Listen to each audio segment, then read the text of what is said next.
All right, Shalom. I'm going to start off by giving all praise, honor, and glory to Yahweh Shemi Shai, by Hashem Kahak Wadash.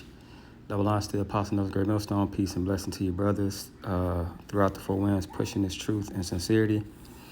Just want to go into great men of the scriptures who basically had, going through and dealing with hardships and tough times and still remaining faithful to the mission, not folding and throwing in the towel, but just riding the storm, toughing it out. Okay. First, Yahweh Shai. Okay. We understand that Yahweh Shai was betrayed, beaten, crucified, even though he did nothing wrong, falsely accused, but he held it out. You know what I'm saying? Could you imagine being betrayed? Could you imagine, even though Yahweh Shai knew all of these things were were going to happen, he remained and stayed the mission. He stayed the mission, and dealing with these bodies. So he understood and he felt and knew what it meant to go through this. You know what I'm saying? So he went through it, and he felt everything, you know what I'm saying? Like he cried.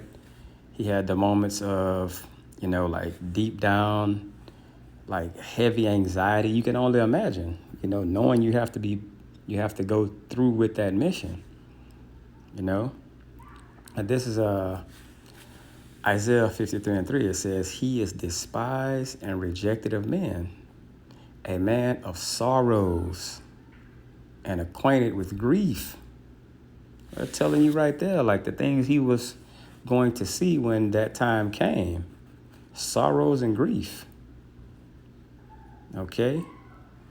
It says, "And we hid as it were our faces from him. He was despised and we esteemed him not." Like it's not nothing light. You can't take that light on what he did. It's not nothing small that he did. This was a very big thing he had to do. So when you understand, like, you can't put anything to the sense of being like light on what Yahweh Shai did, to give over yourself for your people, that they would have, the elect would have an opportunity to do,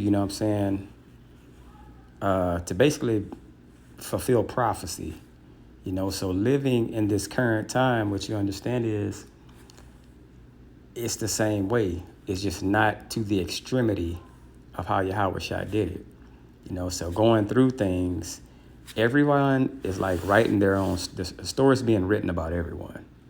Okay. So with Paul, his struggles, just things he went through, like, shipwrecked, imprisoned, became a true martyr, he was always in danger, he was stoned, and just beaten, but he always stuck to the script. You keep in mind, in these chambers of darkness, these bodies don't want to give. They don't want to die. So when you're in a pressure place, in a place of discomfort, like your senses heighten, like your body is always in a defense mechanism, in a defense mode, to where you're like, that flesh is like always, those spidey senses tingle, and it's because the heighten of the senses to where it's a danger. The body doesn't like danger, so that's why it's always on the lookout. You have nerves. You have these things, So to actually have the mind frame and you're going forth with speaking this truth, doing the will of Yahweh Shem Yahushai. When you're doing these things, knowing it's a chance that things could go left. You know what I'm saying? That's a love and a passion that you can't practice. That's something that has to be in you, through that spirit of Yahweh Shem Yahushai. Okay? This is Philippians 4:11. It says, not that I speak in respect of want, for I have learned in whatsoever state I am therewith to be content.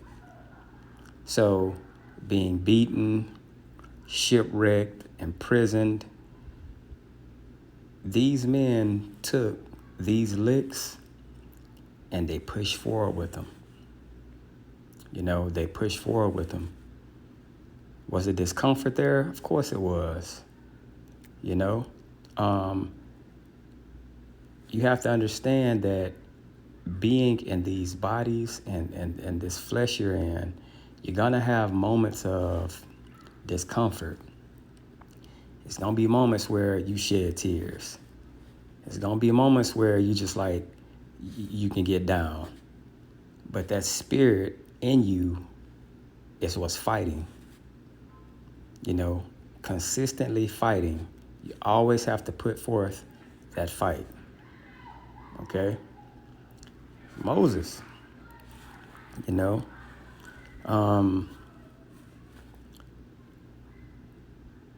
dealt with a lot of things, rebellion,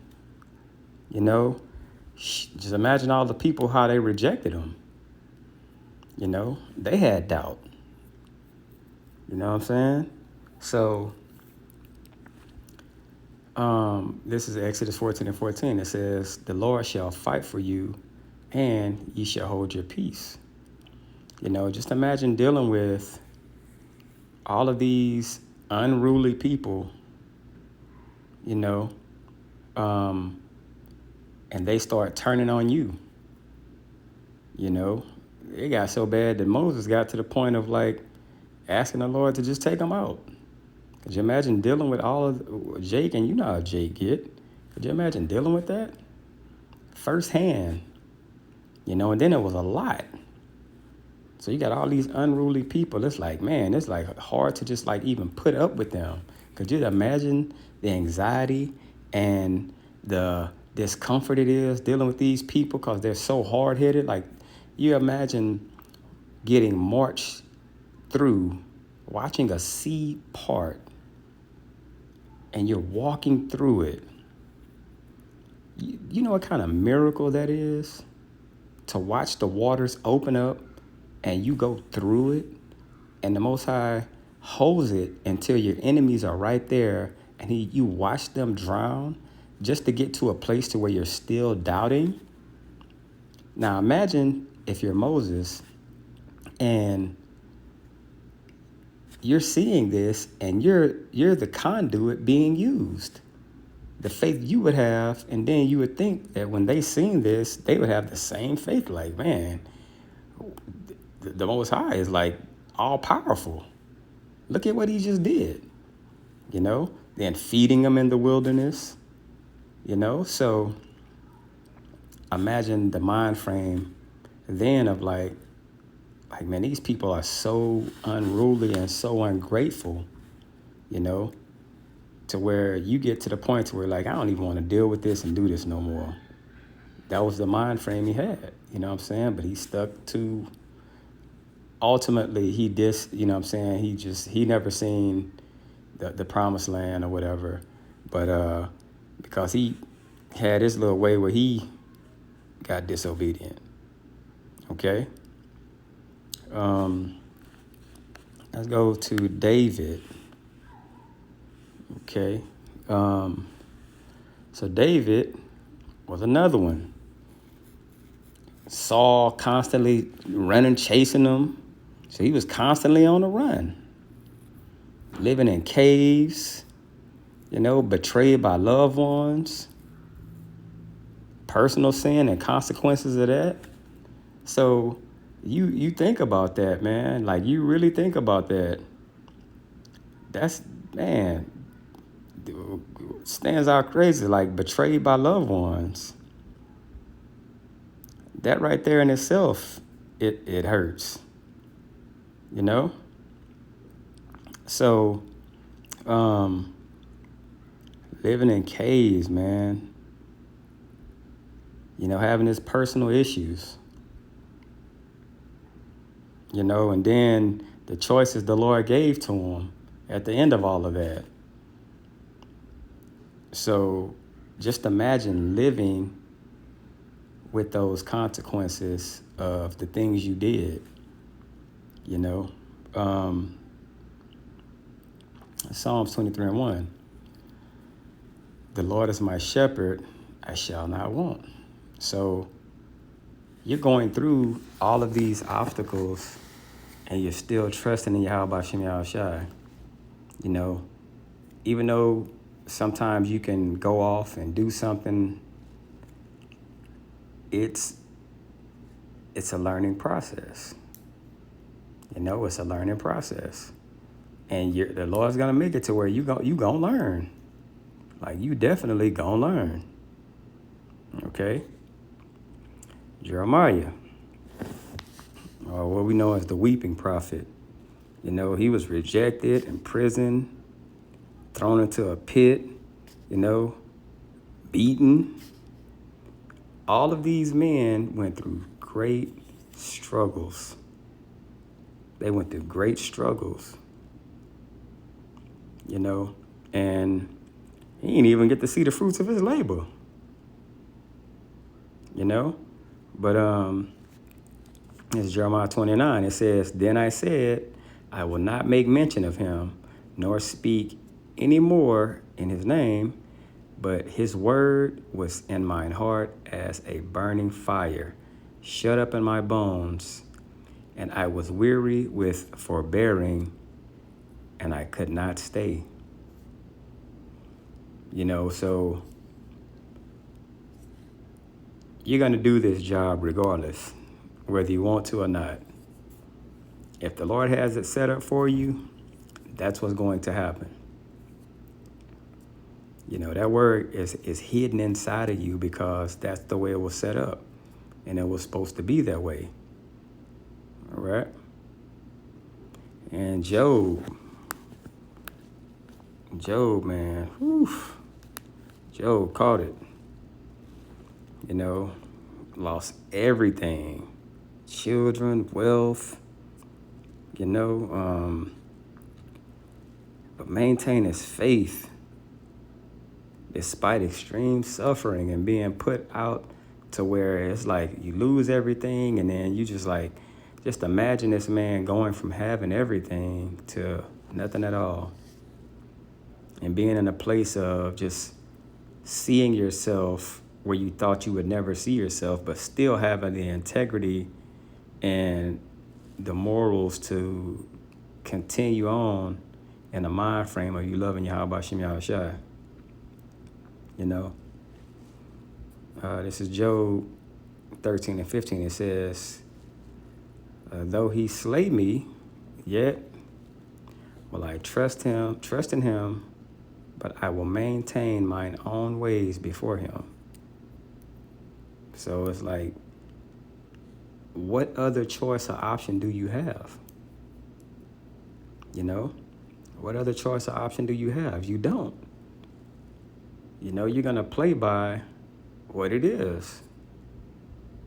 If it's set up for you to be a certain way, that's the way you're going to be, because it's no might in your hands. Okay? Joseph, he was betrayed by his own brothers, sold as a slave, in prison, falsely accused. And he found favor with the guard in there when he was in prison for 2 years,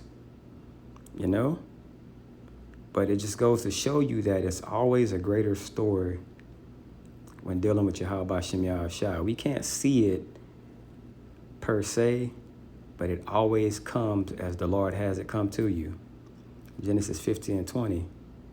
But as for you, ye thought evil against me, but the Most High meant it for good, to bring to pass, as it is this day, to save much people alive. So you never know what Yahweh Shem Shai has set up and how things are going to work based on what you see. You just have to remain in a spot of faithfulness and just keep walking the walk.